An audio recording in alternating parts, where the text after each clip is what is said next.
Kapuso, nagbabalik po tayo dito sa isang gasolinahan saan ng umaga.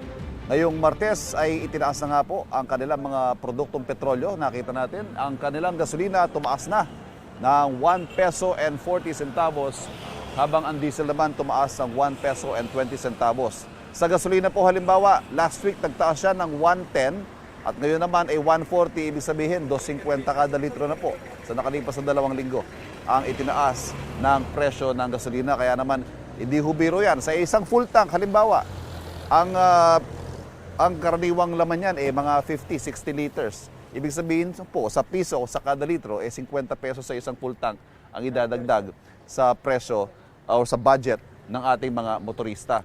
Ito, kaugnay po ng panibagong oil price hike na naman, may makakausap po tayo. Good morning, sir. Good morning. Kayo po si Romeo Ismenda. Kayo po, ano ba ang hanap buhay ninyo? Jeepney driver. Ayan. Nako, yan mga jeepney driver, kayo ho talaga yung tinatamaan ng mga oil price hike. Ano, halimbawa ho ngayon, 1.20 ang itataas ang diesel. Ano ho epekto sa kita ninyo ng 1.20? Siyempre po, medyo mababawasan din yung kita namin. Sa isang maghapon ho ba nakakailang litro ang konsumo ninyo? Minsan po nasa 15 liters. 15 liters. Ibig sabihin, sa 120, halos 20 pesos ang idadagdag ninyo sa budget ninyo sa krudo. Ano ho? Opo. Ito hong pataas-taas, bababa, ano hong epekto sa mga tsuper nitong ganitong sitwasyon natin sa produktong petrolyo? Siyempre sir, yung kinikita namin, minsan tataas din, minsan bababa. Parang bawi-bawi lang. Halimbawa ho, yung ganito, magkano hong mababawas sa iuwi ninyong kita sa maghapon? Natatansyan nyo na ba? Medyo sir, mababawasan ng mga 200. Naku, malaki-laki Depende na rin po sa sa biyahe. Sa 200, halimbawa, siguro 4 na kilong bigas yun, ano? Opo. Baka may panawagan po kayo sa gobyerno, sir.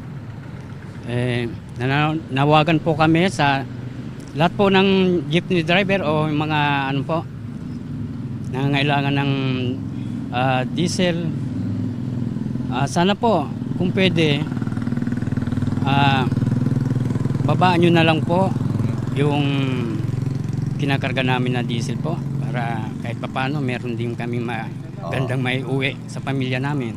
Yun nga lang ho, ang problema kasi sa industriya ng petrolyo natin deregulated Kaya ho, yun ang lagi sinasabi ng gobyerno, depende ho sa world market prices. Anyway, maraming salamat po, sir. Salamat din Ingat po, kayo Idol. sa pasada ngayong araw nito. Salamat. Nakausap po natin sa mga kapuso nating pinaka-apektado na mga ganitong oil price hike kung saan ngayon lamang po ay nagtaas nga ang presyo ng diesel ng 120 kada litro at ang gasolina naman 140 kada litro. Yan po ang latest update mula dito sa Quezon City. Balik muna tayo sa studio. Kapuso, huwag magpapahuli sa latest news and updates. Mag-iuna ka sa balita at mag-subscribe sa YouTube channel ng GMA Integrated News.